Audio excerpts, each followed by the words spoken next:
Assalamualaikum warahmatullahi wabarakatuh.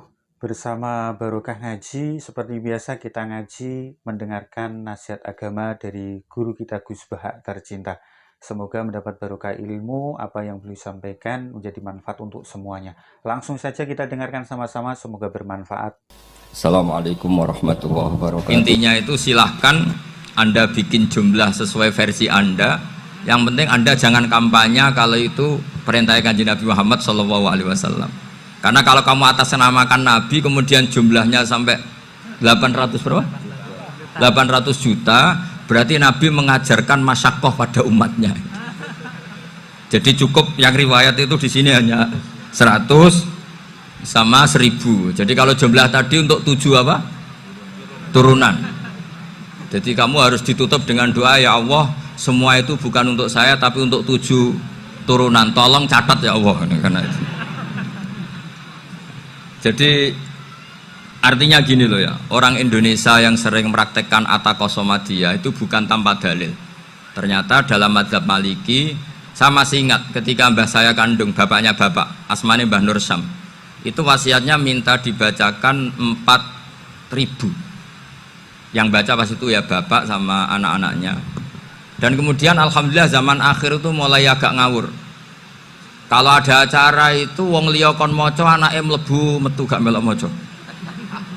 Itu keliru, saya jamin itu keliru. Saya sering kalau mimpin di rumah, kalau yasinan di tonggo-tonggo kok anake gak maca, saya keluar. Bapakmu wong liya kon maca, kata saya gitu. Jadi itu menurut saya itu yang jelas, saya sampai ngisi begini. Yang ada riwayatnya itu idza mata ibnu adam in qata amaluhu illa min salasin shadaqatin jariyah au ilmin yuntafa'u bi aw waladin sholihin yatullah. Itu tidak ada di hadis au kiyayin sholihin yatullah kata. Yang ada itu awaladin apa? Sholihin. Jadi anaknya harus ikut, kalau tidak usah kata. Akhirnya anaknya udah wedi, nggih Gus nggih. Akhirnya tak kei jagung paling akeh, kula mendet sithik. Wong aku ora anake kok.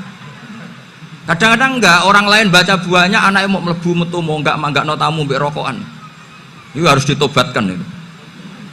Keliru itu. Karena nasnya bukan aukiyayin solihin tapi awaladin solihin. Ini bukan provokator, ini memang ya seperti itu.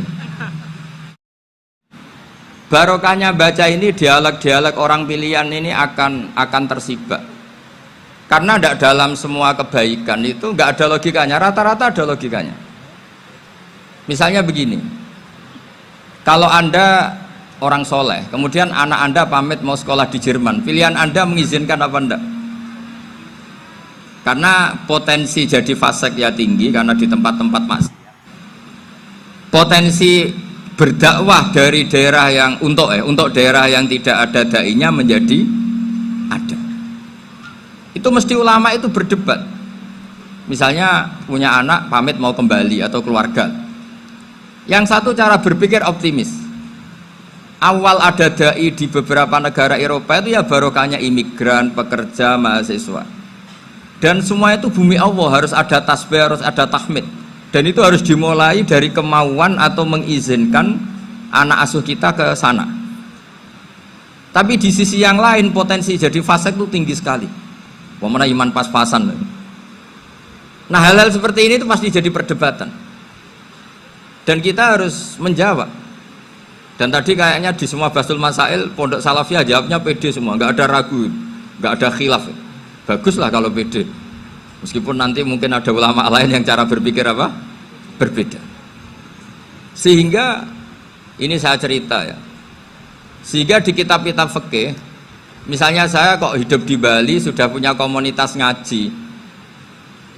Itu kok saya pindah ke Sukorejo sini, banyak ulama yang mengatakan haram karena membiarkan bumi Allah yang sudah pernah ada orang yang sujud kemudian ditinggalkan kosong dan kemudian dikuasai orang yang tidak sujud, jadi dianggap itu pembiaran. Jadi banyak di kitab Qalyubi sarahnya Mahalli, jika ada seorang muslim yang hidup di negara orang kafir, dia nyaman, tidak dapat teror, itu nggak boleh lagi pindah ke negara Islam yang sehat. Karena takutnya li Allah yastau lial kafir tilkal buka, supaya bumi itu tidak dikuasai orang kafir. Jadi ini hal-hal yang para fuqaha itu harus berdebat. Karena ini masalah-masalah furu'iyah. Sehingga mulai dulu ya banyak ulama yang nyun sewu berpolitik, mulai Wali Songo sampai sekarang alhamdulillah yang minat banyak. Mungkin bedanya ikhlas sama tidaknya. Tapi kalau saya pernah dikeluhin utusan dari ya komunitas lah, komunitas Islam Indonesia itu dulu itu ceritanya banyak yang dari Kamboja. Dari kalau dulu orang ceritanya itu orang Cempa. Itu setelah di Indonesia besar Wali Songo dan Brawijaya 5 itu sudah mulai oleng, itu singkat cerita mereka berpikir ingin bikin kerajaan apa? Islam di Demak Mintoro dengan raja pertama yaitu Raden Fatah, karena Raden Fatah ini putra Brawijaya. Padahal setelah jadi kerajaan ini era cucu sudah konflik, berebut kekuasaan. Akhirnya sampai jadi Jipang, jadi Jogja, jadi Solo dan seterusnya. Tapi kata Mbah Mun itu tetap barokah kata. Karena orang Islam terus terbiasa mimpin. Sekeliru-keliru sidik, pokoknya orang Islam biasa mimpin. Sehingga zaman Mbah Hashim ya sudah mimpin Masumi, zaman Kiai As'ad pengaruhnya besar, sampai sekarang Kiai-Kiai pengaruhnya besar. Nah barokahnya Kiai-Kiai pengaruh besar ini sampai moral jadi ukuran. Misalnya sekarang ada calon bupati kok nggak sholat, itu pasti kalah. Jadi sholat itu jadi tolok ukur untuk calon apa? Bupati. Meskipun mungkin punya efek pura-pura sholat, tapi nggak apa-apa lah, sementing moral ini jadi ukuran. Sementara yang di Thailand, di Patani, itu karena dulu pelajarannya tasawuf, itu orang nggak ambisi mimpin dunia, tahu-tahu dipimpin, dan akhirnya nyuwun sewu ya saage Islam-Islam yang dulu terlalu tasawuf karena nggak punya pengalaman memimpin, akhirnya lazimnya konsekuensinya hanya dipimpin. Tapi Islam Indonesia beda, karena kulino mimpin itu akhirnya dari orang Islam biasa menjadi Islam yang sholat sampai Islam yang bisa ngaji, itu bisa mimpin negara. Tentu yang paling populer dimulai Gus Dur. Jadi ini sesuatu yang barokahnya istihad para kiai, sementing Islam kulino mimpin. Sehingga di Indonesia itu barokahnya itu, kebaikan itu jadi tolok ukur. Ada orang kok terkenal koruptor atau terkenal nyuwun sewu selingkuh atau terkenal apa, itu pasti tidak jadi. Karena moral itu menjadi tolok ukur. Dan itu adalah politik para kiai. Jadi ini saya cerita, dan itu negara juga akhirnya untung karena seleksi agama sama negara itu sama-sama kiai ya bilang negara harus dipimpin orang soleh, negara juga bilang seperti itu. Nah, ketokohan-ketokohan para beliau-beliau ini yang mau lah bekerja sama dengan umarok. Kita tahu dulu Pak Harto ya rawuh ke sini ketika Muktamar 84, rawuh ke Kiai As'ad, ketika mau kembali ke Khittah juga dirembuk oleh ulama dan umarok. Dan akhirnya ini menjadi negara yang alhamdulillah semoga selalu menuju baldatun thayyibatu wa rabbun apa ghafur. Nah, kemudian di sini saya tabarruk dengan Said Muhammad, gurunya Kiai Haji Azaim. Saya mau cerita tentang amaliyah tadi. Saya sebetulnya nggak niat bacakan bab itu, gara-gara ada khataman jumlahnya banyak saya jadi pusing.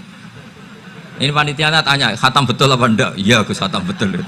Tapi kayaknya saya tidak yakin itu. Karena saya ini kan dari pondok tahfidz itu. Biasanya anak khataman itu ya rodok bodoni itu. Dibaca buanter sing nyemak yang mendelok pojok tok.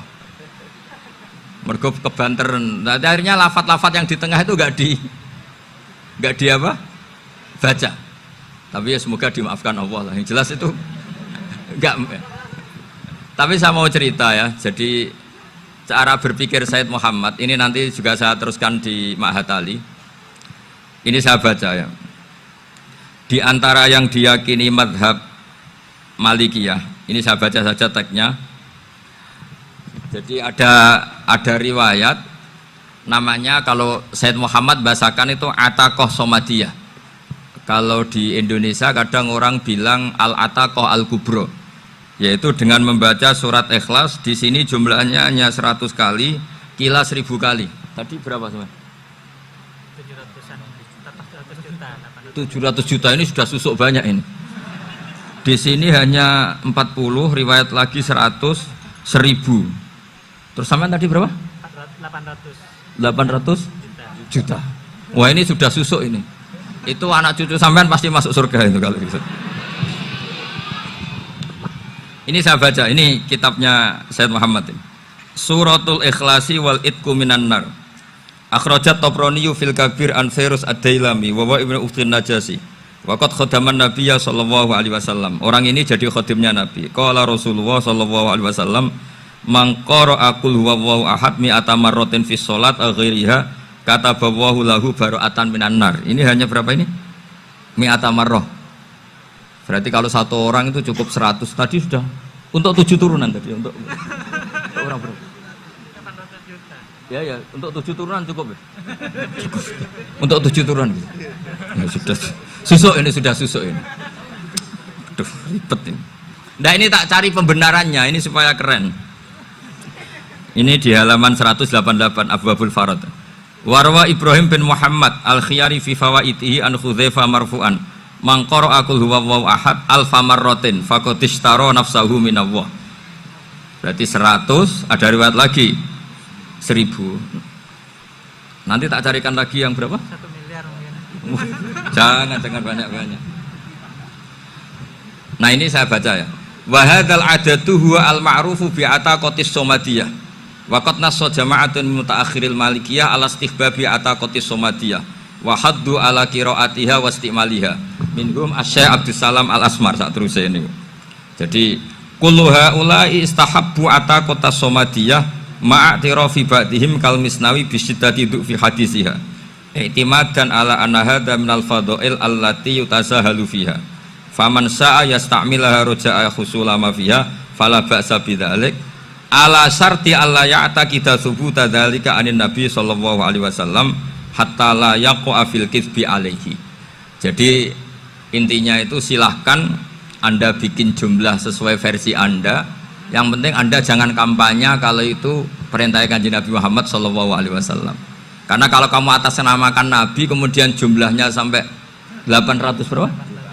800 juta, berarti Nabi mengajarkan masyaqqah pada umatnya. Jadi cukup yang riwayat itu di sini hanya 100 sama 1000. Jadi kalau jumlah tadi untuk 7 apa? Turunan. Jadi kamu harus ditutup dengan doa, ya Allah, semua itu bukan untuk saya tapi untuk 7 turunan. Tolong catat ya Allah. Karena itu. Jadi artinya gini loh ya, orang Indonesia yang sering mempraktekkan ataqosomadiyah itu bukan tanpa dalil. Ternyata dalam madzhab Maliki, saya masih ingat ketika mbah saya kandung, bapaknya bapak, asmane Mbah Nur Syam, itu wasiatnya minta dibacakan 4.000. Yang baca pas itu ya bapak sama anak-anaknya. Dan kemudian alhamdulillah zaman akhir itu mulai agak ngawur. Kalau ada acara itu wong liya kon maca anake mlebu metu gak melok maca. Itu keliru, saya jamin itu keliru. Saya sering kalau mimpin di rumah, kalau yasinan di tonggo-tonggo kok anaknya gak maca, saya keluar. Bapakmu wong liya kon maca, kata saya gitu.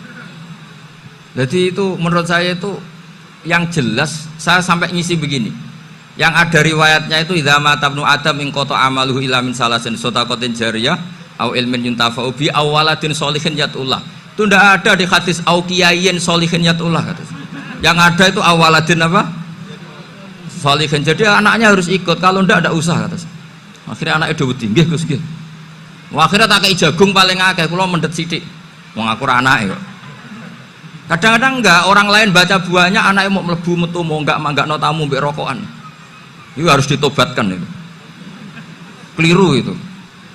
Karena nasnya bukan auqiyayin sholihin tapi awaladin sholihin. Ini bukan provokator, ini memang ya harus seperti itu. Nah, terus tentang tadi la ilaha illallah yang didawuhkan Gus Azaim. La ilaha illallah itu penting sekali, cuma saya mohon itu dielmoni lah. Jadi dulu kalimat ini menjadi spesial karena dielmoni, karena dimulai dari fa'lam annahu la ilaha illallah. Terusannya ayat tuh wastaghfir li dzambika walil mu'minina wal mu'minat. Saya ulang lagi ya. Terusannya ayat tuh wastaghfir li dzambika walil mu'minina wal mu'minat. Makanya menurut madhab Sadili, kamu disuruh baca la ilaha illallah dulu, jangan istighfar dulu. Saya ulang lagi ya. Dalam madhab Sadiliyah itu la ilaha illallah dulu, nggak boleh istighfar dulu. Alasannya masuk akal. Orang yang kafir 70 tahun itu sekali baca la ilaha illallah itu langsung yughfar lahum ma qad salaf. Sehingga la ilaha illallah sendiri sudah punya kekuatan supaya dosa kita diampuni. Qul lil ladzina kafaru iyantahu yughfar lahum ma qad salaf. Cara menghentikan kekafiran gimana? Dia melafadzkan la ilaha illallah. Ini kalimat yang begitu saktinya sampai orang yang kafir puluhan tahun itu dosanya semuanya terhapus hanya karena melafadzkan la ilaha illallah. Nah, makanya kata Abdul Hasan Asyadzili, wastaghfir li dzambika ay bihadil kalimah. Seseorang sah diistighfar itu kalau melafadzkan la ilaha illallah. Misalnya ada orang kafir mati kafir, sah enggak anak cucunya mengistighfari dia? Tidak sah karena belum melafadzkan la ilaha illallah. Makanya kata Abdul Hasan Asyadzili, wastaghfir li dzambika ay bihadil kalimah. Sehingga lafadz ini spesial betul. Tapi kadang-kadang beberapa mursyid cara berpikir lain. Ini kalimat thayyibah harus dibaca orang suci sehingga mendahulukan apa? Istighfar untuk supaya pas ngelafatkan kalimat thayyibah sudah dalam keadaan apa? Suci. Itu juga masuk akal. Tapi secara meyakinkan saya sendiri lebih mengikuti manhajnya Abil Hasan Asyadzili karena alasannya tadi yang kafir puluhan tahun saja langsung luntur dosanya karena melafatkan la ilaha illallah. Artinya la ilaha illallah sendiri sudah bagian dari istighfar. Nah, ya tadi buktinya fa'lam annahu la ilaha illallah terus wastaghfir li dzambika walil mu'minin. Jadi orang sah diistighfari itu setelah dipastikan sah tauhidnya. Jadi setelah tauhidnya sah yaitu la ilaha illallah baru sah apa? Diistighfari. Sehingga orang kafir, saya ulang lagi, orang kafir yang mati kafir anak cucunya tidak boleh apa? Tidak boleh menistighfar. Terus saran saya kedua, la ilaha illallah itu filosofinya itu nafyun li uluhiyati ghairillah wa isbatun li uluhiyatillah wahdah. Filosofi la ilaha illallah itu gimana? Menafikan semua selain Allah itu tidak Tuhan dan hanya menuhankan Allah semata. Nah itu caranya gimana? Caranya kita harus terbiasa ini karena tadi saya dibilangin panitia ini rata-rata mustameknya atau mustamiatnya ini santri. Caranya gimana? Dilatih pakai logika. Saya berkali-kali cerita kalau ngaji, saya sekaligus kampanye. Allah itu Tuhan yang begitu fair. Untuk menjadi Tuhan Allah mempersilahkan, ada kualifikasi Tuhan. Jadi boleh dikompetisikan itu boleh kata Allah. Gak apa-apa kamu ngaku Tuhan gitu kata Allah. Tapi nak ngaku pangeran itu paling gak ya direputasi lah. Ada verifikasinya lah. Dimulai dari apa? Ya kalau jadi Tuhan itu setidaknya bikin langit bumi lah. Aturannya gitu. Jadi kalau daftar bupati ya daftarlah ke KPU. Masa tahu-tahu jadi apa? Tuhan kemudian tidak punya prestasi bikin langit bumi. Sehingga Allah itu cara ngedikan itu ya fair. Qul ara'aitum ma tad'una min dunillah aruni madza khalaqu minal ardi am lahum syirkun fis samawat. Coba yang kamu tuhankan selain saya, prestasinya apa kan? Ketika saya bikin bumi itu apa ikut bikin? Terus am lahum syirkun fis samawat. Kalau bikin langit, kalau nggak bisa ya urun lah gitu. Urun semen apa urun bego, pokoknya urun lah gitu. Urun ora, gawe bumi ora, ngerti-ngerti ngaku dadi pangeran. Kul hatu burhanakum. Jadi ya kan ya lucu kan, misalnya syarat kiai di Salafiyah kan keluarga Kiai As'ad, cucunya ngaji ngalim. Orang keluarga Kiai As'ad tuh aku kiai utama di Salafiyah. Oh mesti di penjara ya. Lah yo gak gawe langit bumi, gak ada prestasi terus ngaku sebagai apa? Tuhan. Sehingga fair. Makanya saya berkali-kali cerita. Jubair bin Mut'im itu punya anak namanya Muhammad. Ini sudah orang alim, Muhammad bin Jubair bin Mut'im. Itu cerita awala islami abi. Mut'im itu orang pinter sekali. Saking pinternya dia jadi delegasinya orang Quraisy datang ke Rasulullah sebagai negosiator untuk membebaskan Asra Badrin, tawanan perang apa? Badar. Yang namanya disuruh itu pasti orang pinter. Tapi apa yang terjadi ketika nginep di masjid? Karena zaman itu gak ada hotel, nanti jadi geger. Orang musyrik nginep di masjid hukumnya gimana? Bahsul masail tok. Zaman itu mau tidak mau. Kalau sekarang kan ada hotel, kiai juga punya wisma. Apa yang terjadi? Orang ini cerdas sekali. Dan delalah Nabi pas sholat maghrib itu baca wattur wa kitabim mastur sampai am khalaqus samawati wal ard. Ya kalau kamu jadi Tuhan ya setidaknya menciptakan langit bumi lah. Namanya jadi Tuhan ya ada persyaratan ya. Paling enggak punya reputasi menciptakan langit bumi. Atau kalau jadi Tuhan setidaknya reputasinya itu enggak diciptakan yang lain. Am khuliqu min ghairi syai'in. Ini jadi Tuhan kok punya bapak, punya ibu. Ini jadi Tuhan kok lahirnya di bumi, ada tanggal lahirnya, ada tahun. Masa jadi Tuhan kok dulu buminya? Pokoknya walhasil tuh.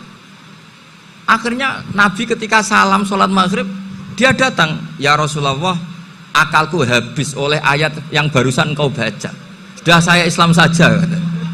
Argumentasi selain Allah Tuhan itu batal. Itu, nah saya mohon santri-santri salafiyah itu baca Quran sampai seperti itu. Jadi jangan hanya khataman banyak-banyakan maksudnya. Ini bukan nyindir, ini ngamuk ini. Jadi ya khatamannya tadilah 1000 atau berapa lah, jangan banyak-banyak. Juga kasihan malaikat yang nyatet kan.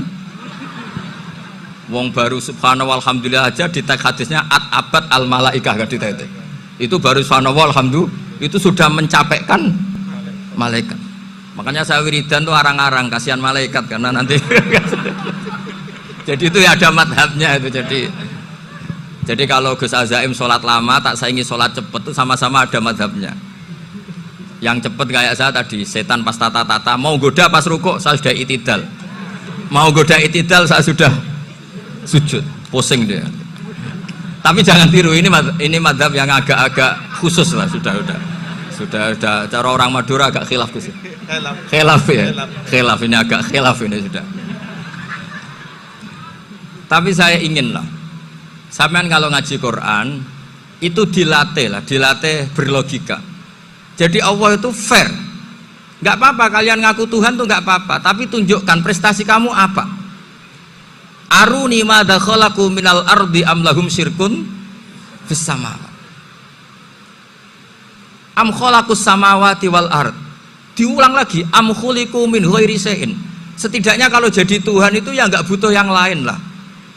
Masa jadi Tuhan kok wujudnya saja butuh orang lain, butuh bumi, eksistensinya butuh makan, butuh minum. Makanya Allah cara meniadakan uluhiyah selainnya itu Allah itu redaksinya itu mengena sekali. Yaitu tadi dengan cara-cara seperti itu. Sebagian ayat disebutkan ma asyattuhum khalqas samawati wal ardi wala khalqa anfusihim. Wong Tuhan kok nggak punya reputasi bikin langit, bikin bumi, bahkan untuk menciptakan diri saja nggak bisa. Ya sudahlah, kamu nggak usah ngaku Tuhan, nggak level kata-kata gitu. Akhirnya terus ditemukan Tuhan yang sejati, yaitu wal awwalu wal akhiru wal zahiru wal batin. Nah, itu yang Mut'im ini tadi termasuk orang yang sangat cerdas sekali. Padahal itu bacanya bukan pas basul masail, enggak. Nabi pas sholat maghrib.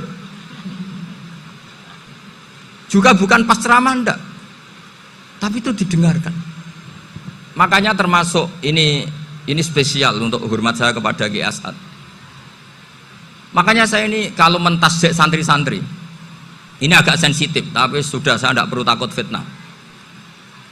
Saya termasuk, kenapa saya ingin jadi ahli tafsir, tentu yang membentuk itu Mbah Maimun dan bapak saya. Bapak saya itu hafal Quran kayak hafal Fatihah, saking senengnya Quran itu. Mungkin bisa kamu saingi itu. Itu adalah orang kafir itu bisa paham Quran.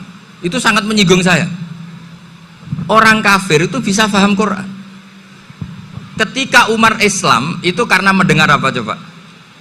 Mendengar apa? Quran. Dan itu masih kafir apa sudah Islam? Masih kafir karena kalimat-kalimat yang di Quran itu begitu jelas wal kitabil mubin sehingga didengarkan orang kafir pun tuh ngefek. Makanya ketika Umar datang ke saudari putrinya kemudian dengar toha ma anzalna alaikal Quran apa? Litasqa, itu dia terus iman. Begitu juga Mut'im. Itu ketika dengar Nabi baca surat At-Tur ya langsung iman. Makanya kata Ibnu Jarir At-Tabari, kamu jangan pernah bilang gini, syaratnya paham Quran itu harus alim, harus gini.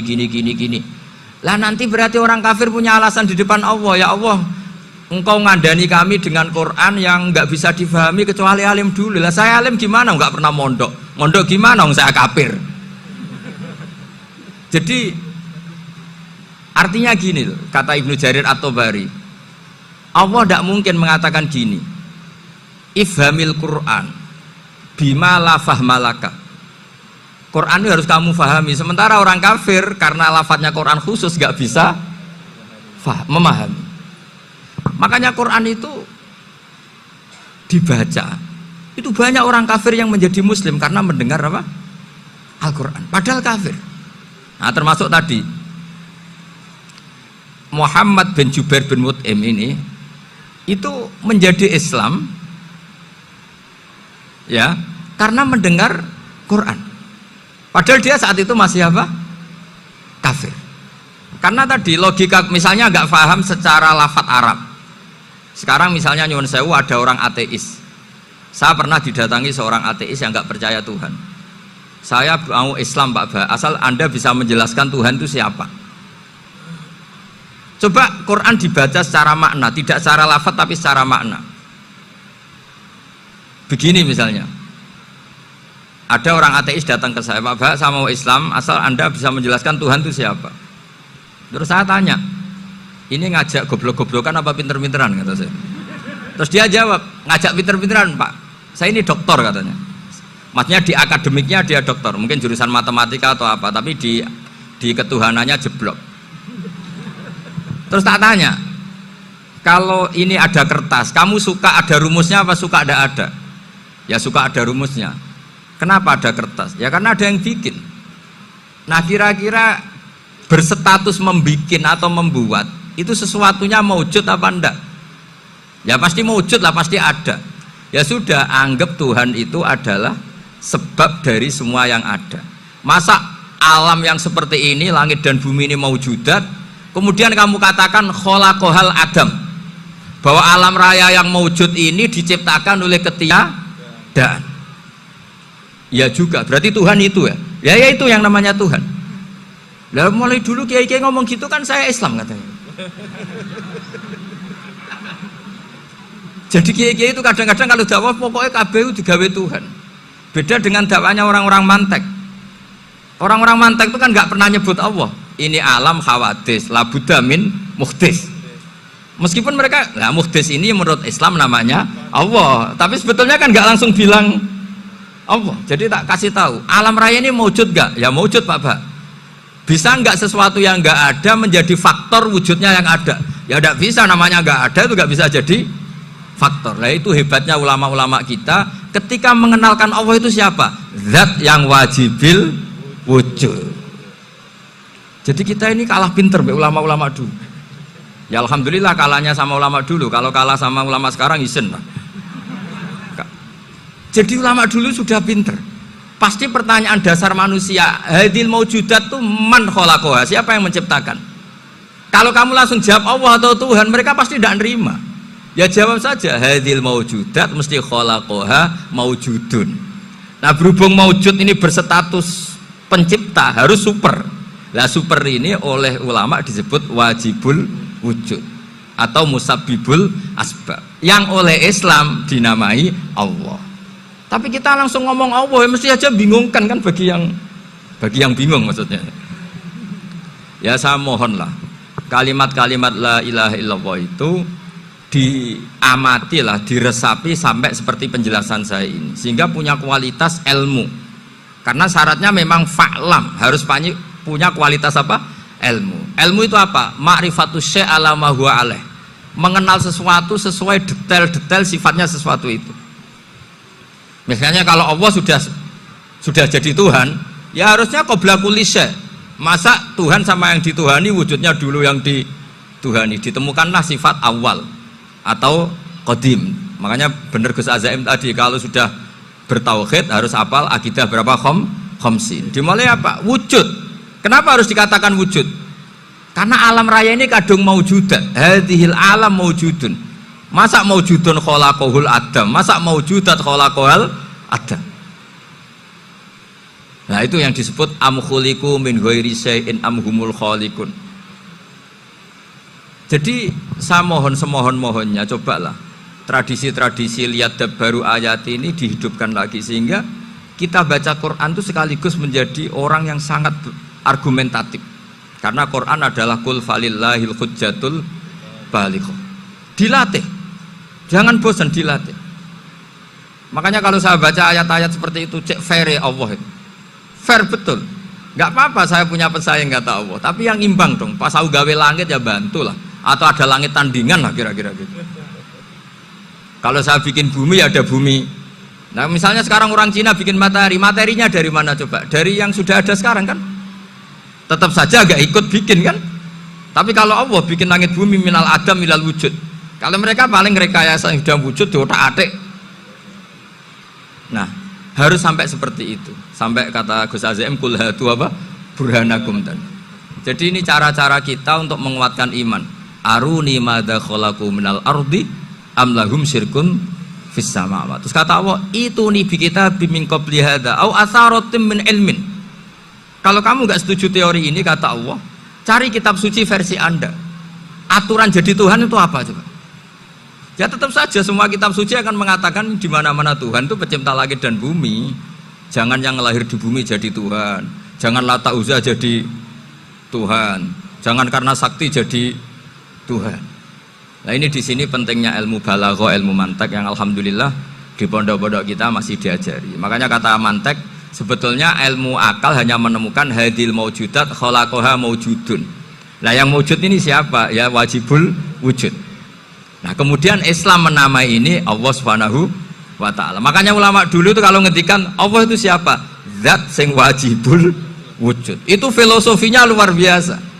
Karena dengan seperti ini bisa menafikan teori ateisme bahwa alam raya ini diciptakan oleh ketiadaan. Makanya saya bilang tadi, ngajak goblok-goblokan apa pinter-pinteran gitu.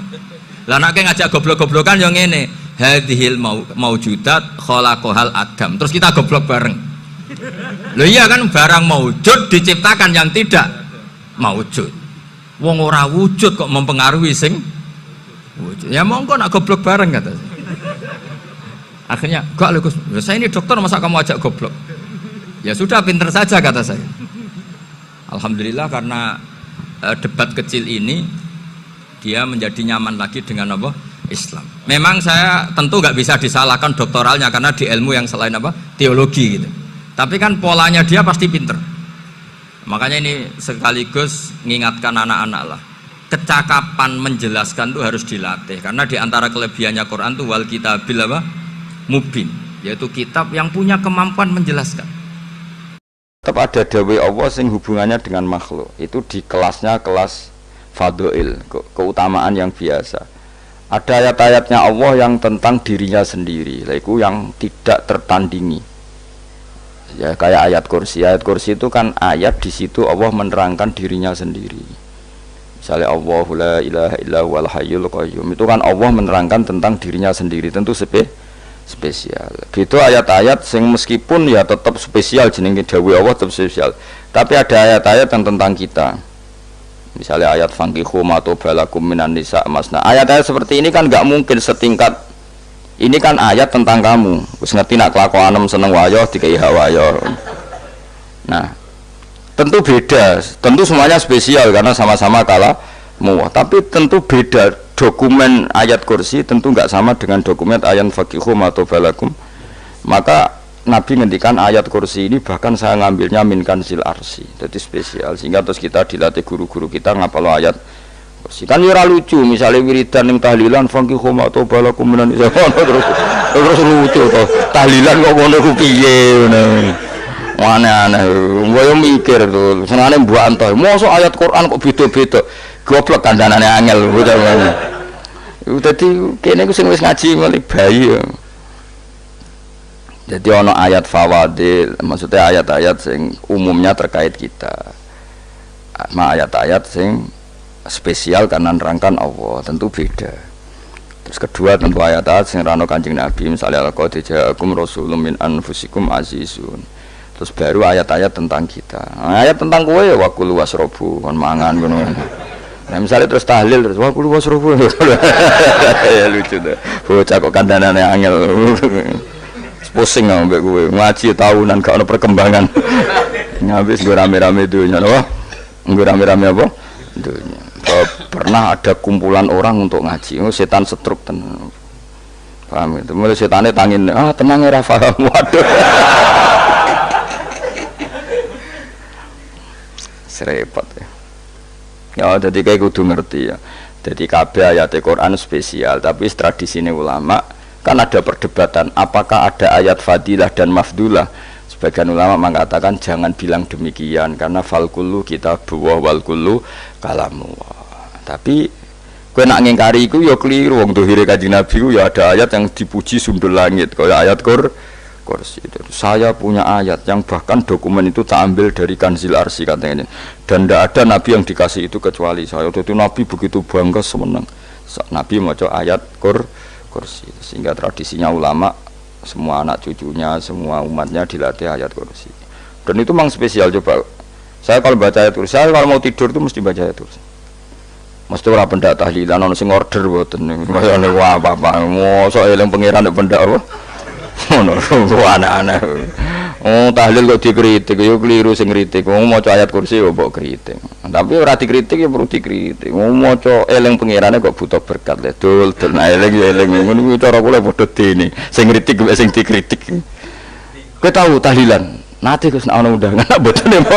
Lah eling pangeran nek ngenteni apa? Undangan.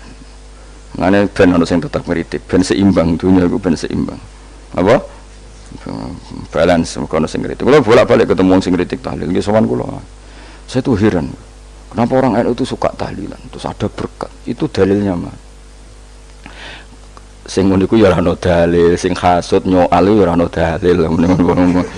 Cara Kanjeng Nabi pirsa, tukang nyoal iku ono dalile to ora? Ya ndak ada. Ya harus menengahi sebenarnya ketemu pangeran. Sebenarnya ketemu pangeran cocokan di sing bener. Nah, yang jelas nek sing tukang tahlil ditakoki pangeran. Kita eling aku, nanti Gusti nak wonten undangan. Terkara bocah kok eling iya, eling pangerane kok bedak napa? Nah, misalnya kayak kundangan, orang kundangan blas ditakoki pangeran, diundang tonggo kok ora teko. Mergo wedi bid'ah misalnya. Tapi nekani tonggo ya perintah Kanjeng. Ya sudah, nggak cocokan ae, ora usah debat saiki, nggak apa. Cocokan ae. Tapi nak cocokan mbek aku ora ketemu. Wong sing nyoal ning ijene mahsyar aku ning swarga. Ketemu aku ketemu ning swarga nak cocokan. Jadi kowe kudu mikir ya. Jadi ayat kursi iku dipilih ulama perkarane napa? Ayat iku njen spesial tenan. Kula niku mboten saged ilem nek gak maca ayat kursi. Nggih maca teng lisan, nggih maca teng ati setiap saat. Mergo rumangsa kok pancen luar biasa. Allahu ta Allah iku Allahu la ilaha illa huwal hayyul qayyum. Al hayyu zat sing urip. Mergo sing gampang bedakno Allah mbek Nabi Isa, ambek berhala, ambek semuanya yang disembah selain Allah adalah kehidupan. Kita gampangane tau ngidolakno Isa kaya apa, tapi akhirnya kecewa nak dianggap pangeran. Mergo nyatane cara mereka pun Isa mati disalib. Utawa cara Islam Isa iku diangkat. Di itu objek. Apapun hebatnya Isa diangkat, diposisikan di langit, di kerennya apa? Jenenge di itu objek. Berarti yang keren adalah subjeknya, yaitu Allah Subhanahu wa Ta'ala. Terus kita ini sebagai orang itu punya ketakutan. Nak pangeran mati ku piye? Nak kowe mati kan gak punya akibat apa-apa.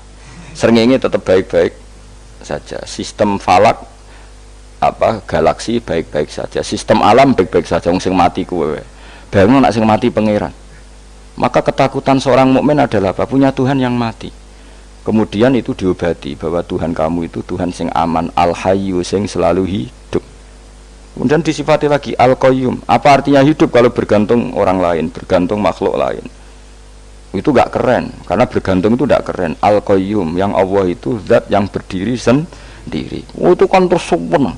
Lho kula maca ayat kursi sopan. Bejane Gusti kula maca ayat kursi.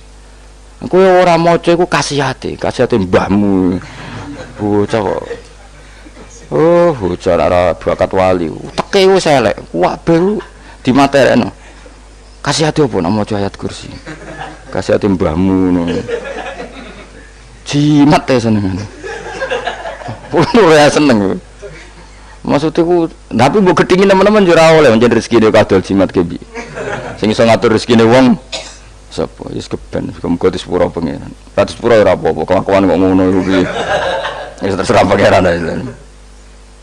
Jadi Allahu la ilaha illa huwal hayyul qayyum. Kemudian setelah hidup itu bisa saja gak peduli kita karena pas ngantuk atau pas tidur.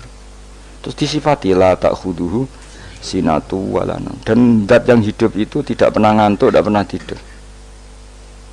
Akhirnya kita ini nyaman punya Tuhan yang spesial yaitu hidup dan berdiri sendiri, tidak ngantuk, tidak tidur. Terus budi lahu ma fis samawati wa ma fil ardh.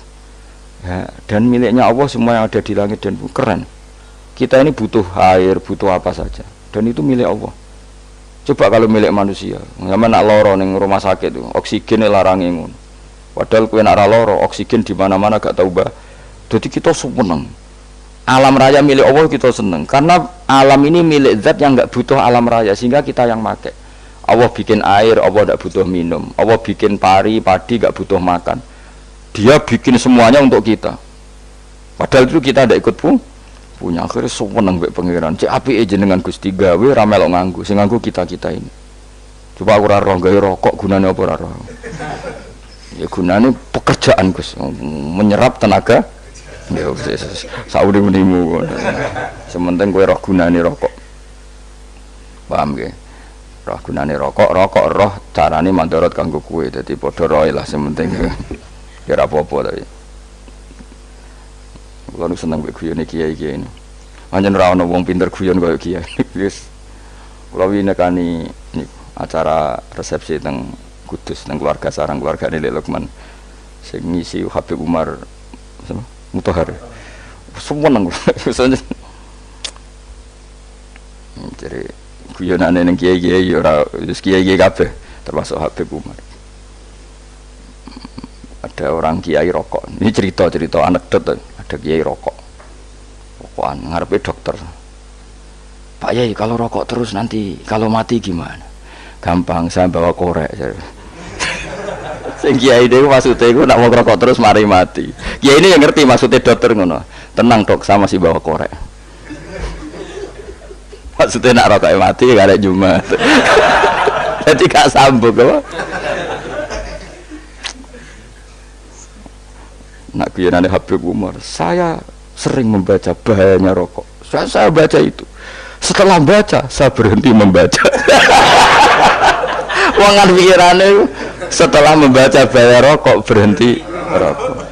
Saya sering baca buku atau apa tentang bahayanya rokok. Setelah saya tahu berhenti membaca. Wong spesial, seneng kula niku. Bisa nikmati ya seneng putune Rasulullah ya seneng guyon jadi seneng itu gak kudu mewah mah lah kowe seneng ngenteni di Alphard malah kesel to wah jadi kula nu di grup kata lah kiai-kiai sing seneng guyon sing sering mergo kula kuwatir saya umat ini punya kenikmatan lewat jalur maksiat men kula nu seneng ana kiai seneng guyon bukan seneng papanya umat ini punya kesenangan yang tidak maksiat itu saja. Ya tentu ada kiai-kiai yang milihnya ada guyon supaya orang enggak uraan ya bagus. Wes penting ikhlas. Wes syaratnya kabeh iku penting napa? Ikhlas sudah ikhlas. Ya ora kudu spesial ikhlasmu ya ikhlas biasa lah. Kelas-kelas terilah sementing napa? Ikhlas. Saya sering baca bahayanya orang rokok. Setelah saya tahu bahayanya, maka saya berhenti baca. Wong ku kaget kabeh. Mergo pikirane wong mesti berhenti. Kok ternyata saya sering baca bahayanya orang miskin setelah tahu bahayanya berhenti merasakan kemiskinan jadi saya tahu bahayanya neraka setelah tahu bahayanya neraka maka saya berhenti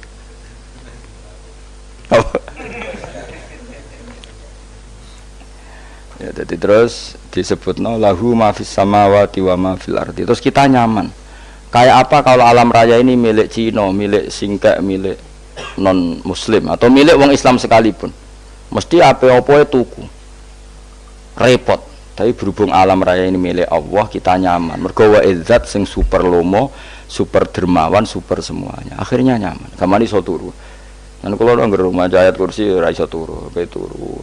Kan ya maca lesane nggih ati kula maca. Lahu ma fis samawati wa ma. Terus man dzalladzi yashfa'u indahu ila bi'izni. Ketika Allah itu segalanya, tentu yang punya otoritas syafaat, punya otoritas apa saja nunggu izinnya Allah Subhanahu wa taala. Ayat yang spesial. Kemudian kiai-kiai punya cara supaya umat itu hafal, dibikinlah metode tahlil maca bareng-bareng. Tapi kemudian ya sudah itu, nasibnya terus kurang baik. Nasibnya kurang baik. Ada yang bid'ahkan, ada yang setengah-setengah ngafirno. Sing maca ya padha dene, ra paham mbek ngantuk, bantuk berkat mulai sudah akhirnya terus. Lah sampean bela bela sing bener wis takok provokator. Sing jelas latih maca iku terus. Dadi Allah pirsa nak macamu ora golek berkat. Tapi nak mau tahu tahlil hati. Eling apa tahu hati, benda apa? Tahlil. Yang pengiran kok ngenteni wae. Allah, ikut tunggale. Tahu muni alhamdulillah nate, apa nak permangan. Muni alhamdulillah kok ngenteni permangan bocah ora karo-karuan. Wong nek bakat wali kok teke wis elek. Njape wis keliru terus. Masih wong khusyuk lah, ora bakat wali, khusyuk tok tapi wis ruwet, uripe ruwet. Terus lahu ma fis samawati wa ma fil ardi man dalladhi yasha'indahu illa ya'lamu ma baina aydihim wa ma khalfahum. Dan Allah tahu apa yang di depan kita, di belakang kita. Terus kita lagi-lagi nyaman. Kayak apa misalnya kita yang lemah ini tidak dalam pengawasan Tuhan. Jika mana kalau misalnya dia anak cilik, anak itu tidak nyaman kalau ketika main gak didelok wong tuane, karena dia tahu ada hal-hal yang dia tidak bisa menggapai dan butuh setiap saat pada orang tuanya untuk membantu menggapai itu. Jadi anak masih seneng dolanan, sukanya diperhatikan tetap. Nah kita ini seneng sekali untuk main yang dunia ini pengiran diperhatikan Allah Ta'ala, karena Allah selalu tahu kita. Jadi terus nyaman. Jadi semua ayat itu menjadikan kita nyaman. Nanti Kanjeng Nabi ora sare sedurunge maca ayat kursi, ora sare sedurunge maca surat Musabbihat. Dan saya dalam banyak hal niru itu. Nabi urung sare nek ora maca surat Hasyr. Nah aku ijazah iku kowe ora mungkin surat Hasyr ning juz pira kira roh kok dijazahno. Sing iku lho sing diakhiri suti law anzalna hadzal qur'ana ala jabalil la ra'aitahu khashi'am. Itu tapi wong kok ngarep subhanallahi ma fis samawati wa ma fil ardi wa huwal azizul hakim. Terus walladzi akhrajal ladzina kafaru min ahli kitab ya bener subhanallah ma fis samawati wa ma fil ardi. Terus tak terusnya terus walladzi akhrajal ladzina kafaru min ahli kitab min diyarihim li awalil hasyr ma dzanantum ayakhruju wa dhannu annahum mani'atum husunuhum min Allah fa'atahum tak terusnya serang rapal.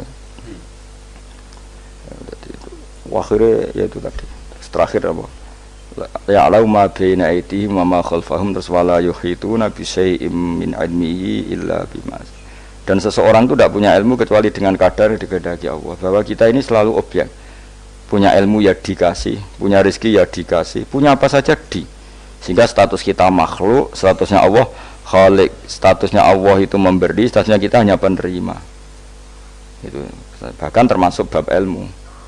Bab ilmu itu tahunya kita ya hanya diberi illa bima terus wasya kursiyus samawati wal ardo, dan kursinya Allah itu meliputi langit bumi sehingga kita tahu wah keren. Terus wala yaudu hifdzuma, dan ketika alam raya sebesar ini Allah tidak pernah capek mengurusnya.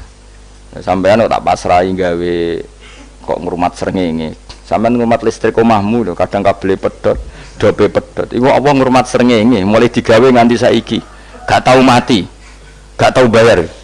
PLN itu kon gawe 0, sekian gak tahu rusak setahun, kon jamin ora ngara iso.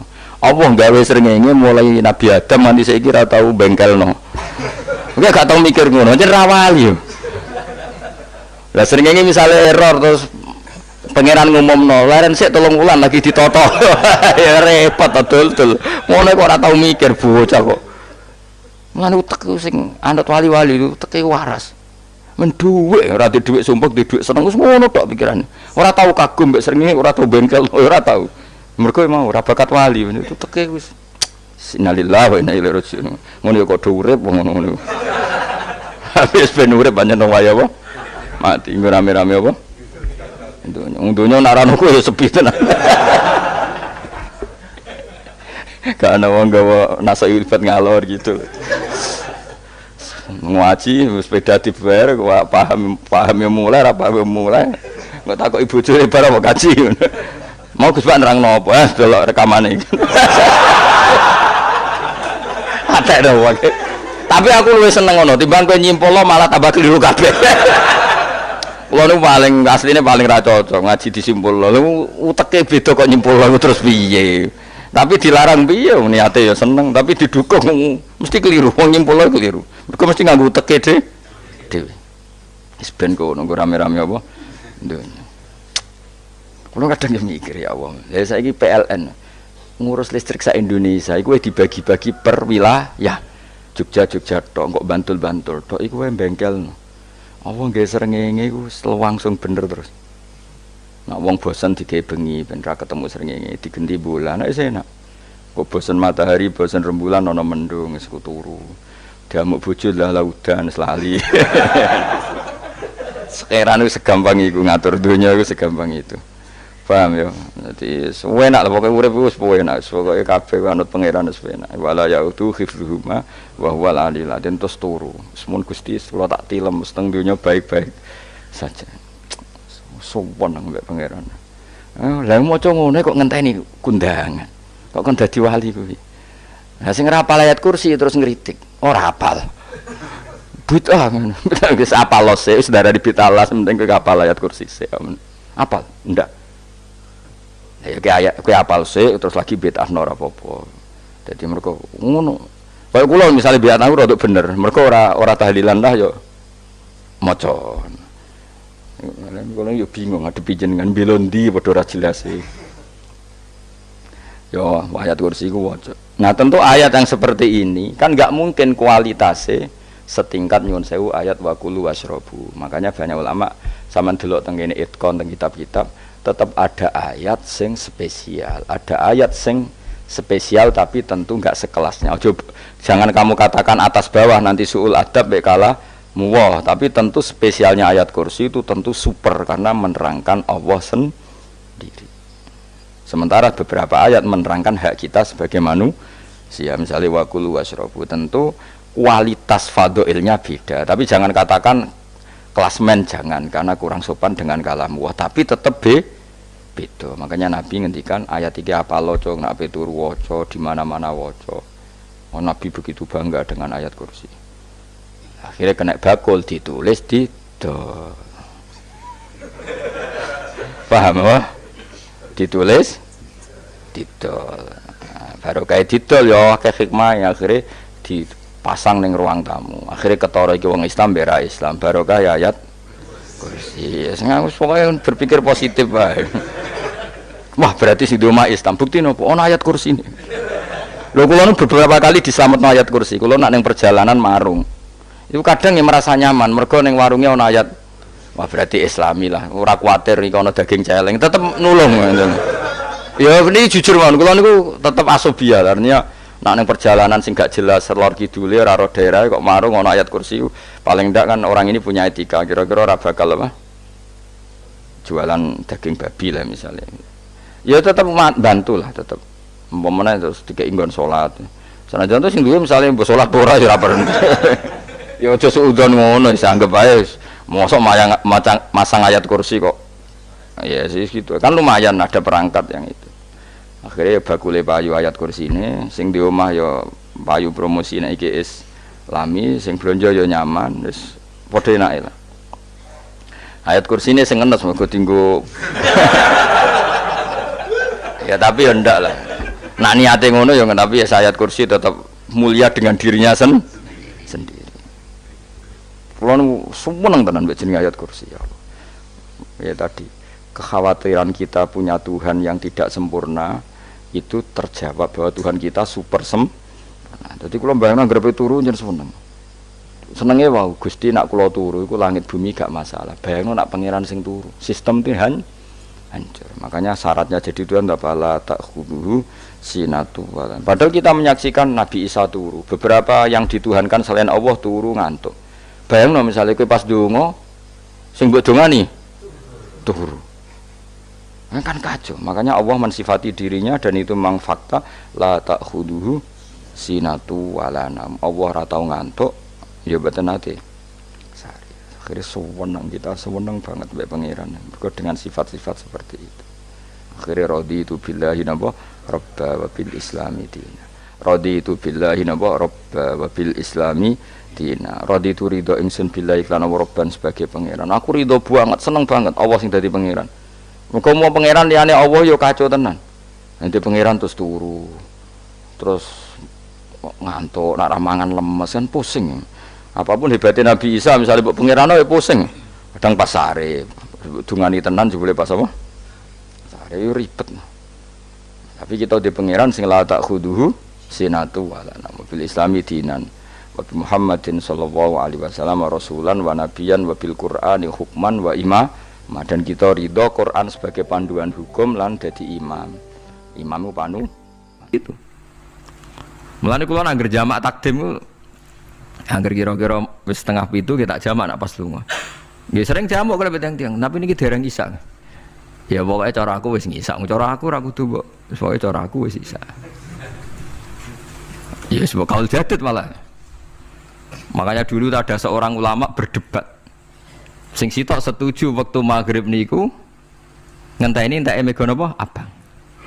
Ana sing debatnya masuk akal ngeten. Niki sama-sama ulama bapak mbek anak. Padha ngalime ya padha sepuh. Ulama iki malah aneh carane nentang iku dekne cara dekne waktu maghrib ku nganti kira-kira 6:30 nganti jam 7. Engko lagi waktu isya jam 7:15. Pokoke dekne mau nak darani waktu maghrib ku cepet moh. Jadi alasannya masuk akal. Pangeran itu nak gawe biasanya ono kembarane, jadi ono tandingannya, jadi lucu lama kok jadi ulama ya kadang ya lucu. Sampai nak sholat subuh jam piro? 4:30 kan, anggap aja 4:30. Berarti subuh nganti meletak srengenge ada waktu sak jam setengah. Ono waktu pinten? Sak jam setengah. Lah saiki maghrib iku wis surup, nggih maghrib napa surup. Kudune maghrib ku di padanan subuh ono waktu sak jam setengah. Nah, mana dia setuju? Entah eme gua abang tenan dia naik sak jam setengah. Mana dia nak santri ini azan jam itu ngamuk, cung paling cepet 7:30. Perkara dia cara berpikir maghrib di padano subuh, yaitu qoblatul isyamsi ono waktu sak jam setengah jatahe subuh. Kudune ba'da ghurubi syamsi, ya ono sak jam setengah jatahe maghrib. Jadi akhirnya santri ini nak azan di 7:30. Nak jam itu diamuk tenan. Nak maulad dawilah wali 6:15 wis ngisa. Perkarane. Lah iku ulama. Ya semelane ya semacam-macam ulama iku macam-macam. Ya sik anut sing umum sing penting ora ruwet. Ya tapi wau as-shalat khairun maudhu'un, asal salat itu mesti napa apik. Ya asal salat itu mesti napa apik. Soal kaifiyah macam-macam. Nah, sing terakhir sing masalah kaifiyah yang enggak diterima. Apakah boleh witir hanya 1 rakaat? Jawab Imam Syafi'i, na'am boleh witir hanya 1 rakaat. Kados kula piyambak barisa seringnya witir namung 1 rakaat. Ya ora ono ndase, ora ono gurine 1 rakaat fakot. Iku witir sejati, paham? Witir napa sejati. Wah, mergo ora nganggo 3 rakaat yang 2 kan masalah kan? Ono nyicil napa? Nyicil napa? Witir. Jadi kalau tak akali, Gus kenapa nak witir sitok? Lah aku nganggo witir model piye wae ketoke ora sejati gak? Witir napa sitok. Lha iku Sayyidina Utsman sak urip-uripe sahabat terkenal. Niku mboten nate witir luwih kok sitok, iki saro kathok. Tapi aja takok sing diwaca Quran khatam. Lah iku perkara. Dadi sak rakaat tapi diwaca Quran napa khatam. Dadi autara bi rakaatin khatama fihal Quran. Dadi sak rakaat tapi khatam Quran. Iku sinten Sayyidina sinten Utsman. Alasan Imam Syafi'i Nabi tahu witir nganggo 3 rakaat. Cara Imam Syafi'i iku gak mungkin sing witir tetep sing guri sitok. Mergo sing loro tetep salatun mustaqillatun, salat sing sendiri. Mulane mulai sakniki sampean nak mulai solu sunatan minal witri rakaat ini jam rahmah wis pokoke salatu jami'ah ya la haula wala quwata illa billah. Lah kok nak imam sholli sunatan minal witri rakaat ini wis muni sak muni-muni mumam wis pokoke aku saiki salat. Karena aneh secara fikih aneh, bagaimana mungkin sholat yang sudah disalami Sudah disalami ya punya status kan? Sholat saya gantung. Sholat setelahnya. Lalu gunanya salam menutup untuk apa? Masa assalamualaikum sementara Gusti ini masih ada. Wis disalami umpama kowe ngentut ya salate sah, umpama aurate kebuka ya sah. Mergo wis bar. Paham ya? Jadi salat iku ora iso. Dadi mulane jadi kontroversi. Tapi ya apik bantah-bantahan salat ya apik, bantah-bantahan barang apik. Jadi bangke bantah-bantahan iki ayu ndi malah perkara kan. Malah mari fitnah. Ya ada bantah-bantahan perkara napa? Salat. Jadi ulama iki macam-macam. Ini sing terakhir kula terangno tentang filosofi salat. Di kula suwun sing ngaji kula sing seneng kula senajan to donga iftitah mboten wajib. Tapi nek di kesempatan kedah diwaca karena ndak ada riwayat yang mengatakan ulama pernah meninggalkan itu. Senajan to sak kadar. Terutama pas napa inna sholati wa nusuki wa mahyaya wa mamati lillahi rabbil alamin. Itu salatku, ngibadahku, matiku, uripku namung kersane Allah. Utawa namung kangge Allah. Karena ini menjadi filosofi sing dadekno salat mari ahlil jannah. Jadi kita nak salat mesti ahlil jannah. Wong qad aflah, teman-teman bejo wis mesti bejane. Sampeyan ora usah wedi suul khotimah. Niku waswase setan. Mboten enten suul khotimah. Setan niku keliru, semua meden-meden itu. Nak setan percaya suul khotimah ikon gawe suul khotimah. Mulane kula anggere wedi suul khotimah omongan kula setan. Tan setan nak pancen aku mbok weden-wedeni suul khotimah yo gawe wae aku ben suul khotimah. Aja meden-medeni tok. Dan kowe ketok dadi pangeran. Kowe dhewe ora siap dadi pangeran. Ya ora pangeran kok meden-medeni aku. Jadi setan memang harus dididik, kudu diancam, paham ya? Mulane kula ana kiai pemuja setan kula ora seneng setan godane ngene kiai ra mesti selamat, wong top-top ra mesti selamat. Itu namanya memuji setan karena dia nganggap setan itu luar biasa. Setan kudu mbok prekno, mbok anggap gagal, tahan setan cek goblok, kowe meden-medeni aku suul khotimah aku tetap salat. Berarti kowe gagal. Karo dene nek kowe kepengin manusa sesat kabeh ya sesatno wae, ora usah meden-medeni jare kowe kondang kok trimo mok ngono-ngono tok ae. Bedene ya ora tingkat kegagalannya, paham nggih? Jadi setan harus dididik bahwa dia juga sering gagal. Setan kan ingin manusia enggak sholat semua kan, zina semua, maling semua. Ternyata kita enggak maling. Yang sholat juga banyak. Itu kan berarti tingkat kegagalannya apa? Setan. Lah kita ndak ora dan setan wis sholat puluhan tahun digodho ilang gandane goblok kowe. Nak wong iku salat puluhan tahun berarti puluhan tahun dalam kegagalan setan. Mergo wong salat berarti setane gagal. Mulane kula mbek setan niku saiki tambah wani.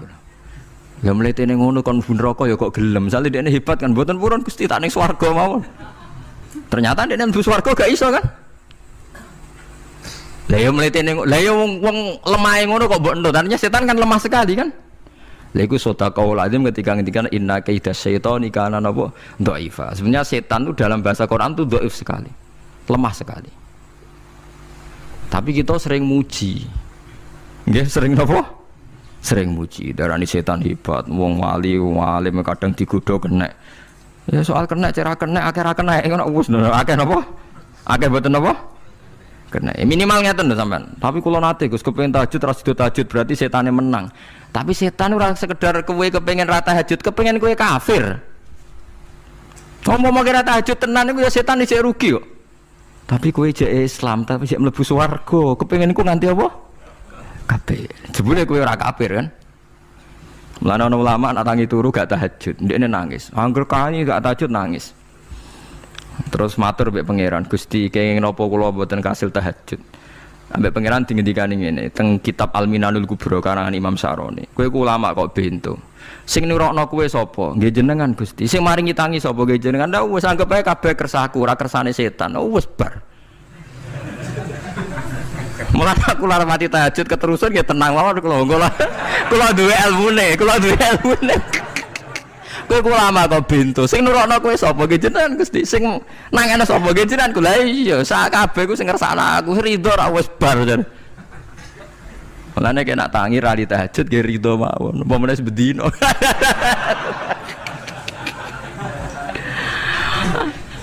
Jadi penak berislam tuh enggak apa-apa. Berislam tuh gampang. Ya kowe turu sing kersakno sapa? Nggih jenengan Gusti. Kowe tangi sing kersakno sampeyan. Lah ya sanggep bae kowe kabeh kersakku bar. Paham ya? Terus nak wae tahajud ya tahajud yo kersane pangeran. Ra tahajud ya ra tahajud yo kabeh kersane napa? Pangeran. Penting mboten maksiat mun sae. Penting mboten napa? Maksiat. Mun jenengan ngandel kula. Inna sholati wa nusuki wa mahyaya. Lah ini sing titik tekane teng wa mahyaya. Ngeten misale. Urip niku kabeh kersane Allah. Carane mikir ngeten nggih. Tiang-tiang sing jaduk-jaduk dhisik ya mati. Nabi nggih kapundhut, tiang-tiang soleh nggih kapundhut, tiang-tiang dolim nggih kapundhut. Kalau betul mereka ingin menjaga kehidupan, berarti kalau betul mereka kuasa kan tidak kapundhut. Hidup selamanya nyatane do mati. Berarti urip mati namung kersane Allah. Terus misalnya sampean berpikir, lalu somben nak wis dadi lemah carane tangi piye? Lah ini yang penting kula aturaken teng ngaji mriki. Kula sederenge ngaji nu sering akhir-akhire sering salat maca ayat liyah lika man halaka am bayyinati wa yahya man hayya napa am bayyinah. Tugase ulama iku jelasno ayat-ayate pangeran. Sampeyan saiki tak bedheki. Sekarang sampean Anda hidup itu tahu alasannya enggak? Kenapa Anda hidup? Enggak tahu kan? Kenapa kita masih hidup? Enggak tahu. Kenapa Anda wujud? Juga enggak tahu. Kita pernah enggak ada, tahu-tahu ada. Juga enggak tahu alasannya kenapa. Yang jelas di luar ikhtiar kita. Setelah kita katanya punya akal ya, saya bilang lagi loh. Setelah kita katanya punya akal terus bilang kita masih hidup karena orang kelindes truk, karena enggak kena penyakit, karena jantung kita normal, paru-paru kita normal. Terus kita bilang hidup. Jadi kita atas nama kebodohan bilang kita hidup karena jantung kita normal, paru-paru kita normal, semuanya normal. Maka kita hidup. Nah ditakoki, lalu kapan kita mati? Setelah jantungnya rusak, paru-parunya rusak, terus kita mati. Tapi orang yang sama kalau ada bilang berarti yang menjadikan hidup itu jantung dan paru-paru. Lalu berarti zaman kita belum hidup itu jantung dan paru-paru harus ada dulu karena itu yang bikin hidup. Ya ada juga, dulu ya ada juga. Loh ya kalau jantung dan paru-paru semuanya normal menjadikan kita hidup berarti jantung dan paru-paru harus wujud dulu karena itu yang menciptakan kita hidup. Ya ada juga yang tidak tahu. Paling-paling nanti statusnya paru-paru jantung hanya dipakai alat Tuhan untuk menjadikan ada kehidupan yang kita kira ada. Padahal sebetulnya kehidupan ini juga enggak ada karena kita tidak tahu. Sing darani urip iku apa ya ora roh. Kowe roh maknane urip apa? Ulama kabeh sing alim-alim darani urip apa ora mati ngono tok jawabane. Perkarane ora iso jelasno. Mulane ning Arab al hayat didul mamat sing darane urip iku ora mati. Karena enggak bisa dijelaskan, coba Anda menjelaskan. Kowe urip iku sebab apa? Ada nyawanya. Nyawa itu di mana? Terus dia nempatnya di mana? Oh, nyempatnya di jantung ngene-ngene. Suara iso dijelasno. Nah, ketika hidup Anda tidak bisa Anda jelaskan, kudune sok ben wae tangi sangka kubur juga enggak bisa dijelaskan. Karena wujud kita ya datang tanpa diundang dan tanpa ikhtiar kita. Nanti tangi sangka kubur ya ora nganggo ikhtiar sama kan? Sama-sama ada kesimpulan lillahi rabbil alamin. Nah, tapi manusia atas nama akal sawangane hidup ini ada alasannya. Karena kita ditangi ada bapak ibu terus kita jadi wujud. Lucu kan? Hidup ini disebut ada sebabnya. Tapi nanti mati sangka kubur terus tangi meneh dianggap enggak punya penyebab. Alasannya sudah dilemah kok. Kono meneh carane piye? Lah zaman kuwe ora ngono. Dadi ono saiki. Carane piye? Makanya kalau suruh balik-balik bilang, jika tangi sangka kubur iku mukhal, berarti wujudnya Nabi Adam dan wujud yang sekarang lebih mukhal karena tanpa sebab. Ya tanpa apa? Sebab. Lho nggih to, aneh Nabi Adam mbek sampean saiki no, dadi roh gentayangan dhisik kopo juk-juk dadi sakmene iki. Do diutang, di kasus, do demenan. Aneh budi. Aneh wujud yang sekarang karena wujud nanti ning ora-ora mahsyar wujud dari wujud yang sudah ada. Sementara wujud kita yang sekarang dari tidak ada. Lain ngomongane pangeran didik napa hal ata alal insani khidum minad dahri lam yakun syai'am mazkura. Manusia itu harus ingat bahwa dia pernah tidak ada. Nah, dari tidak ada ini menjadi ada adalah ayat bahwa wujudnya dia tidak ikhtiarnya dia sendiri. Mulane setan dinyak pangeran. Karo dene kok nyembah setan. Ma asyattuhum khalqas samawati wal ardi wala khalqa anfusihim. Wa ma kuntum muttakhidal mudillina aduda. Setan kok mbok dewak-dewakno piye? Apa setan melok gawe langit bumi? Ora. Apa setan gawe awake dhewe? Ora. Umpama setan gawe awake dhewe mesti dekne milah berpenampilan ganteng, gerduwe ku elek kabeh, wewe ge elek kabeh. Umpama dekne gawe awake dhewe milih dadi napa? Ganteng. Mulane tiyang sing pun wusul nak roh setan mlebu neraka. Wah, berarti setan ra hebat, mletene ngono jebule milih nggon neraka. Kudune nak hebat kan milih nggon apa? Swarga. Lho niku mun kersane pangeran nek setan dakok neraka, nak wong apik dakok swarga. Lah iya trimo diatur kok botol ngono ae kan. Artinya jika Anda bilang wis kersane pangeran setan dakok neraka, berarti setan mau koyok botol, koyok watu sing ditata sing duwe. Berarti setan ndak siapa? Siapa? Sama dengan kita ndak siapa? Siapa? Alam yakun syai'am. Lah nek ora ngerti siapa-siapa terus wusul inna sholati wa nusuki wa mahyaya wa mamati lillahi rabbil alamin. Dadi urip kula mati kula sedanten ikhtiar kula namung kagungane napa jenengan. La syarika lampun mboten enten tiyang sing sinten mawon mboten enten sing ngatur niku. Terus wa bidzalika umirtu wa ana napa minal muslimin, dan dengan keyakinan niki kita diperintah. Jadi donga iftitah senajan to mboten wajib tapi itu filosofi dalam hidup. Kersane jenengan napa nggih delok donya niku pun bar. Urip ya kersane pangeran ya mati kersane pangeran. Mula kadang nggih mikir aku nek mati bar mati jebule gak kiamat-kiamat tak kesuwen cah ngenteni atusan napa tahun misalnya. Anda tidak usah khawatir begitu. Zaman Nabi Adam nganti bapak amak wis saiki 7.000 tahun. Kok ora protes mbek pangeran? Terlambat Gusti saya menyaksikan dunia karena 7.000 tahun yang lalu. Ya saniki kan pun tahun pinten toh? 7.000 umur dunia saniki pun pinten? SM itu kalau menurut penanggalan agama itu 5.000 tahun. Sebelum Masehi dihitung Nabi Adam itu, pokoknya dihitung langit bumi ini pinten? 5.000 tahun. Lah saniki tahun 2000 sekitar 7.000 tahun. Padahal wonten sing ramal umur dunia mau pinten? 7.000 tahun. Jadi enak sing mun diutang-utang mun beres nih mun bar nih mun dianggap bar nih mun muntah ini jari ini tapi dieling-eling kula suwun senajan to ilmu niki mun lazim diyakini tiang Islam tapi sampean ulang-ulang kados srengenge misalnya kula nak delok srengenge niku eling berarti urip ning swarga selawase-lawas iku mungkin karena Allah bisa menciptakan benda yang begitu panas tapi punya daya tahan atusan tahun. Pemenang nak cara discovery ya nak ngitung malah jutaan tahun yang lalu malah bawa hitungan kontiwa dari dinosaurus 400 juta tahun. Padahal agama nanggali bumi namung pinten 5.000 tahun sebelum napa Masehi. Tapi nak cara wong-wong ilmuwan jutaan napa sing ngitung ya sapa terus ke apaan terus. Nggak begini saja kalau sampean melihat matahari misalnya. Matahari itu kan bahannya panas sekali. Ternyata Allah bisa mengelola matahari seawet itu ribuan tahun. Apalagi ngelola kita. Kita ini untuk abadi lebih gampang. Karena bahannya tidak panas, nggak gampang rusak. Terus gampang direproduksi, maksudnya gampang digantikan. Maksudnya kan di masa lo kan kena. Kayak rohin udah anak keriting akeh kok putune kan gampang. Lho kalau mikir mau gampang ya, misalnya buaya gitu masyhur dianggap hewan purba yang terlama. Manusa ilang wis ketok angel. Misale koyo boyo mati ana anake meneh, anake ana anake. Nabi Adam kan ngoten. Wong sitok di ketahanan sampai saiki, gonta-ganti wong. Artinya berarti ada gen Adam yang abadi sampai sekarang kan karena setiap manusia sekarang berarti ada gennya Adam. Artinya Allah memberi contoh betapa Allah bisa ngatur supaya fisik manusia gen ini abadi. Buktinya Adam nganti saiki kan masih kan? Lho nggih to, pasti di antara jasad kita kan ada unsur Adam. Lah ya Allah gawe sura, apa meneh kowe sampeyan ning swarga ning neraka, Allah tetap punya cara untuk bikin abadi. Mbok piye carane? Tapi melihat Nabi Adam nganti tok sampeyan kan ana bukti Allah duwe cara ngabadekno unsur Adam. Karena tidak mungkin kan dalam diri kita sekarang nggak ada unsur sinten? Adam. Sama ora oleh bantah. Tapi Adam iki ambak kan pun kapundhut.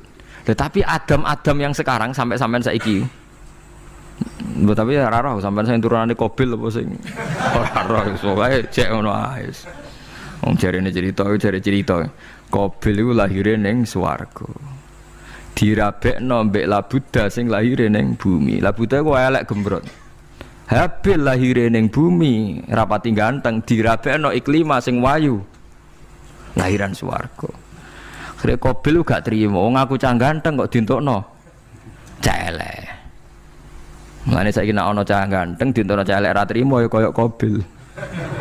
Nah tapi enggak pikirane Nabi Adam ya ora roh ben silang ben sedengan. Mergo nek elek entuk elek kan malah musibah kan.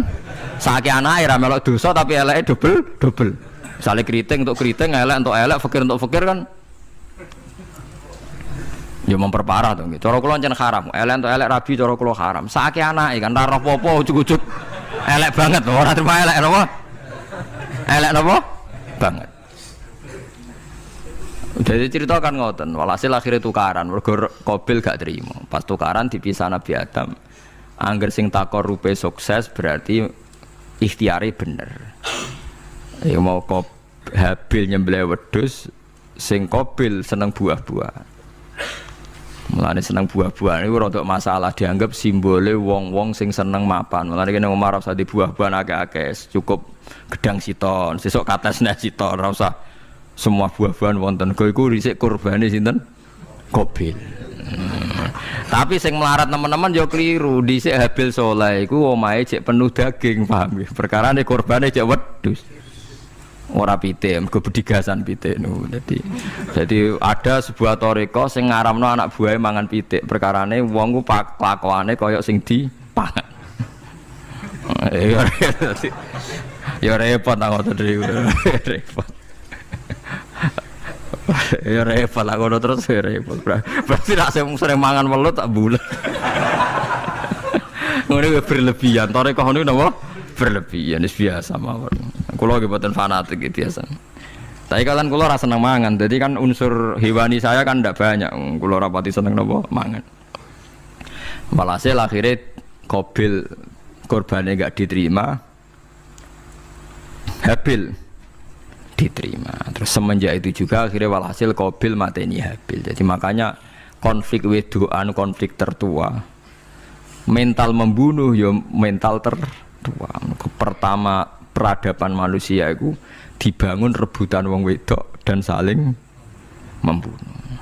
Nek ana tukaran kira usah gawa, iku tradisi terlama. Nggih, tradisi terlama manusia. Mesir kok bentrok padha Islame, Irak, Syria kok bentrok iku tradisi terlama. Demi wedokan diruwangi tukaran, tradisi terlama. Wis biasa, dadi biasa mawon urip napa? Biasa. Kabeh kejadian ngene iki wa inna sholati wa nusuki wa mahyaya wa mamati lillahi rabbil alamin. Macam-macam ya nek tiyang tasawuf ngartekno kabeh iku kersane Allah. Nek tiyang fikih ngartekno semua ibadah kita diikhlasno ora golek imbalan namung kabeh dipersembahkan kangge Allah. Cuma teori fikih ini ada kelemahannya, kesannya Allah itu butuh kita kasih. Padahal kita bisa sholat yang nganggo hidayate pangeran, iso zakat yang nganggo donyane pangeran. Kok kowe ngrasa zakat itu donyane sapa? Mulane sing bener gitu teori tasawuf, kita iso sedekah ya kersane pangeran. Sing kita sedekahno nggih donyane pangeran. Berarti lillahi. Nah, jadi lillahi ta'ala artinya nak cara tasawuf itu bahwa semua kebaikan kita ini karena Allah, karena hidayat Allah. Nah, cara fikih mboten kesannya kita yang berbuat lalu kita ikhlaskan Allah. Tapi pertanyaannya kan kita bisa berbuat itu pakai fasilitas apa? Hidayatnya Allah juga kan? Nah, makanya ilmu tertinggi dianggap tasawuf karena tasawuf ini yang benar-benar lillahi rabbil alamin. Tapi fikih juga baik karena uang kan seneng GR tuh nak muni aku alhamdulillah berzakat. Muni aku alhamdulillah berzakat itu kan ya ora jelas. Muni aku ngrasa dekne pelakune, muni alhamdulillah kersane Allah itu ya bahasa paling gak jelas. Tapi ya apik muni ngono, aku alhamdulillah bersolat. Ya pamer nak aku bersolat, tapi ya ngakoni nak kabeh kersane Allah. Lah nak kersane Allah sing dipamer apane ngene ya ora jelas ya. Ya tapi itu apik lah. Muni apa? Aku alhamdulillah bersolat itu ya bahasa agak jelas, ya gak jelas juga bahasa itu tapi ben ngono. Paham geleng-geleng itu terus salat niku ini yang keempat kalau ceritani hikayatu sholatil khosyin. Saya baca di beberapa kitab Sayyidina Umar niku dipanah. Panah niku rak wonten mata pancing. Jadi nak melebu niku ditarik sakit, nggih. Nak ditarik napa? Sakit sekali. Ditarik dokter paling canggih pun sakit. Akhirnya Sayyidina Umar kondo, engkau tarik pas aku sholat. Aku nak sholat iku lali. Tenan pas beliau sholat ditarik uga ubah blas. Ditakok iku jenengan ora krasa blas ora. Mosok aku ning ngarepe pangeran, eling pangeran krasa lara kan dadi aneh. Tapi alhamdulillah kowe krasa, sing aneh ya kowe wong sowan pangeran kok roh ana wong liwat ya roh. Jadi Sayyidina Umar, dadi khusuke Sayyidina Umar nganti dipanah, ditarik wak kangelan. Loro, pesen kok aku tarik pas salat. Mulane ora ana sahabat mati kecuali pas salat. Mergo pembunuhe roh paling lengah iku pas salat. Umar dipateni pas, aku yakin wong nakal mateni rugen pas salat ra iso, yakin aku yakin. Plengane ngono jipi. Semasa salat tetep siaga aja. Iku sirine kena apa Umar dipateni pas salat. Kok musuhe ku ngerti, sahabat tuh paling lali nak pas salat. Sayyidina Ali kabudute nggih pas salat. Dan alhamdulillah cerita itu enggak ada sekarang karena yang sholat luwih canggih, luwih napa? Canggih. Wah, tetap konangan lho, sholatnya plengan dis. Konsentrasi penuh menjaga diri sendiri. Dadi kayak pangeran. Jadi justru itu nunjukno hebatnya Sayyidina Umar. Wis ngerti dalam bahaya tetap sholat. Nah, sekali sholat dia eling pangeran tenanan. Mboten roh blas. Sayyidina Utsman nggih pas deres Quran, wae rata-rata ulama dulu begitu. Nah niku masyhur Sayyid Ali Zainal Abidin tuh pas dia sholat blandar ceblok sampai bajunya sobek, omah kobong dekne ra roh. Ditulung siapa saja gak tahu ya, dia kan asik mbek pangeran. Mosok jarene mosok aku pas madhep pangeran eling liyane. Nah tapi kita ora iso kan bayangno salat-salat kayak kelas ngoten niku. Nah Kanjeng Nabi Muhammad soft paling guri niku yasma'u azizu sotri ka azizil mirjal. Nabi nak sholat niku sing guri niku ngerti dentuman dadane Nabi sange wedine nang pangeran kados banyu sing umum. Ka'annahu husya alaih, sampai Nabi meh pingsan saking wedine pangeran. Ini disebut taqsa'irru min hujuludul ladzina yakhshawna rabbahum. Jadi Allah nazzala ahsanal hadithi kitabam mutasyabihah. Matsan ya taqsa'irru min hujuludul ladzina yakhshawna rabbahum. Makanya potensinya orang-orang soleh itu jarang sholat sunat karena sholat fardu saja butuh energi yang luar biasa. Meh kudu kesemper. Nah, alhamdulillah kita kan sholat biasa saja. Berarti qobliyah ya oke, ba'diyah ya oke, sholat ya oke, tapi cara dipateni wong ora iso. Ya tetep roh, tetep apa? Roh. Ngono ngrasane krungu. Parah. Salate awake wis parah. Salate riyen para sahabat itu luar biasa.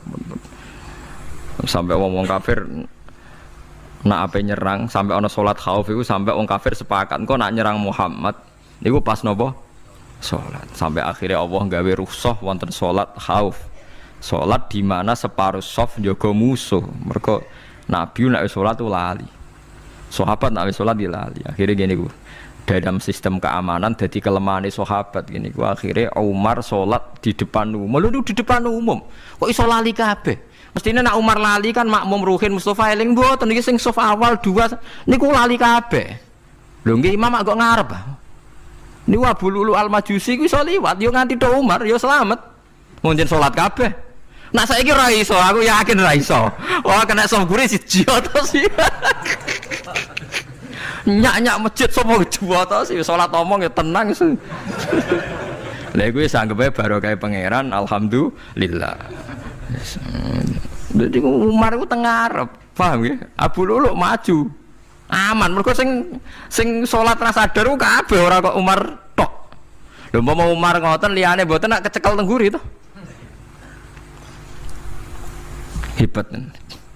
Sayyidina Ali malah lucu menan mendelingno ada ya mulai dulu ya ada intelijen namanya jassas.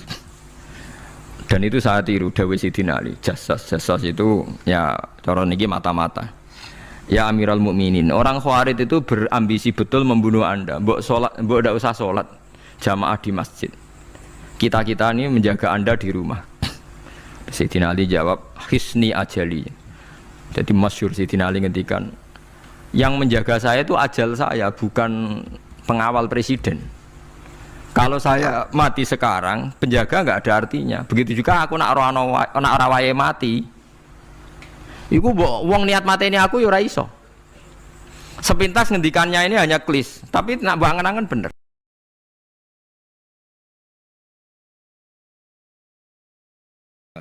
Sehingga di beberapa riwayat dijelaskan ada orang yang 500 tahun ibadah, nggak pernah maksiat.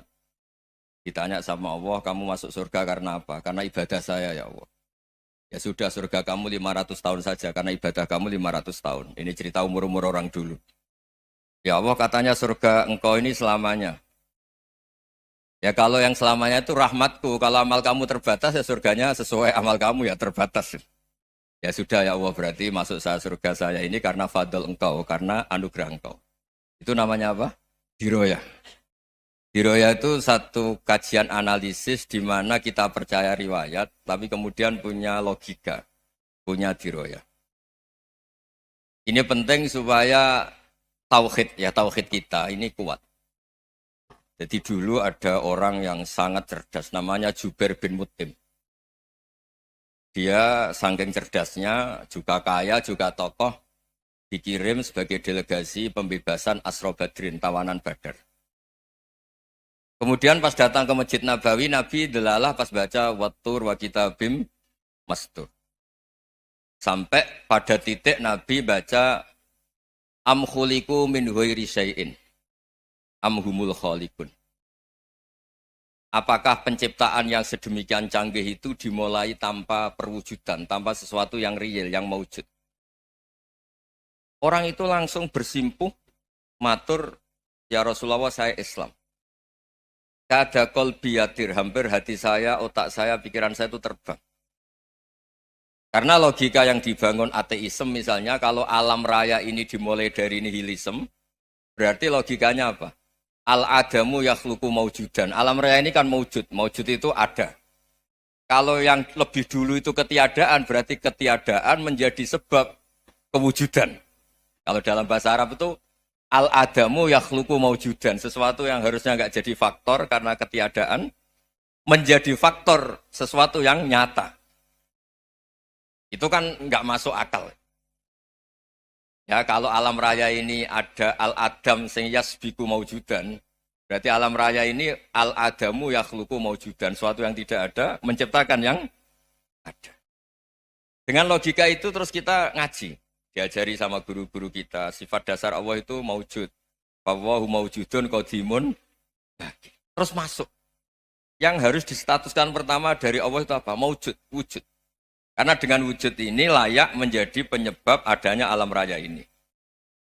Sehingga ketika kita menolak faham nihilisme atau ateisme, faham tanpa Tuhan, tanpa pencipta awal, kita punya diroyah. Bahwa tidak mungkin ketiadaan ini menjadi sebab perwujudan alam raya ini. Yaitu am khuliqu min ghairi syai'in. Masa alam raya ini diciptakan tanpa sebab yang nyata, yaitu wajibil wujud.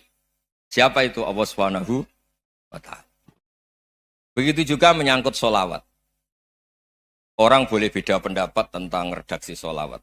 Ada yang sholli ala Muhammad, ala Sayyidina Muhammad, Nabi Muhammad. Monggo lah masalah redaksi saja. Tapi setelah dianalisis, Nabi itu Pak Rektor, jadi Nabi setelah Nabi Isa saking dihormatinya sampai dituhankan. Juga jadi Nabi yang ada cerita masih hangat, orang Yahudi itu bunuh Nabi. Jadi yang satu mendudukkan Nabi sedemikian tinggi sampai kayak Tuhan. Yang satu menjatuhkan Nabi sedemikian rendah sampai dibunuh. Kayak apa susahnya jadi Nabi Muhammad SAW. Kemudian dengan gampang, hadaddin agama ini bikin syariat yang bernama sholawat. Redaksinya monggo lah sesuai tradisi masing-masing. Allahumma sholli ala Muhammad, Allahumma sholli ala Sayyidina Muhammad, ala Nabiyina Muhammad, monggo lah. Tapi yang jelas redaksi ini kalau didiroyah dikaji, Allahumma itu Tuhan. Tuhan itu pemberi.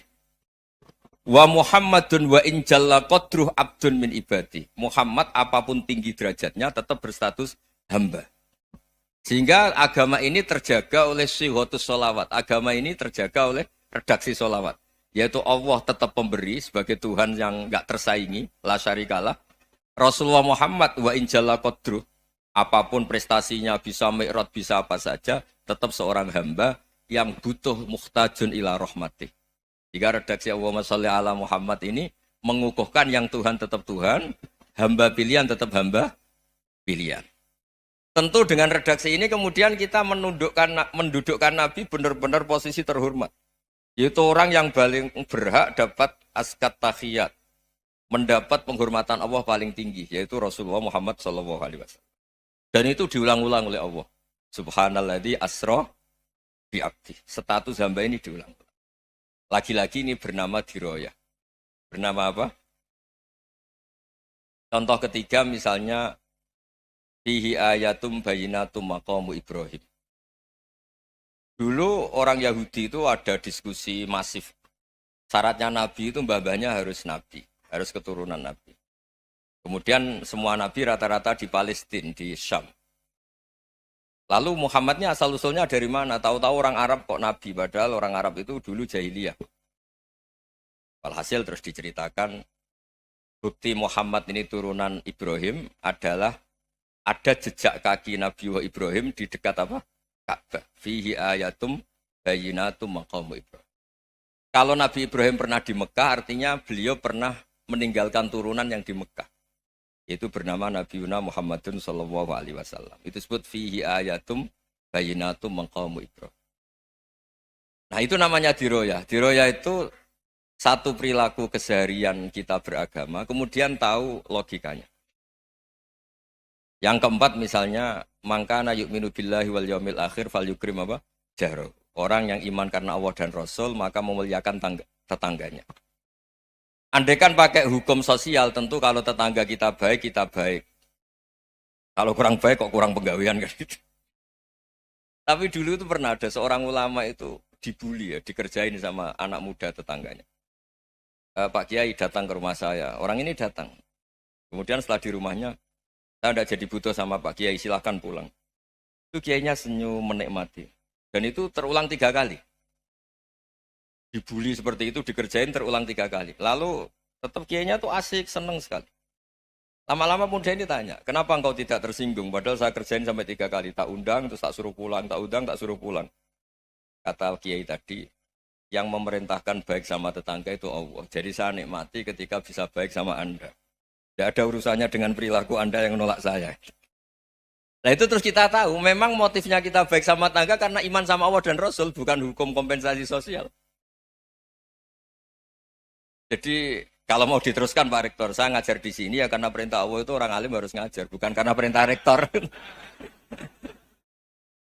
Kalau diteruskan. Ya saya mohon juga gitu, para dosen, para karyawan di sini, kalau nggak khianat dengan UI itu karena takut sama Allah, jangan takut sama Rektor. Kalau Anda baik juga karena Allah, jangan baik karena apa? Rektor. Bagaimanapun ya semua kita ini makhluk. Makhluk itu la yadurru wa la yanfa. Begitu juga melihat Indonesia. Melihat saya ini kan ikut di UI itu lama sekali, ikut sama Profesor Zeni, dari Profesor Zeni nulis tafsir. Mungkin Pak Harsoyo tahu banyak, dulu Pak Lutfi ya tahu banyak. Tapi saya memang nggak pernah terbuka karena ya memang nggak ingin sebenarnya. Kondisi ini kondisi darurat.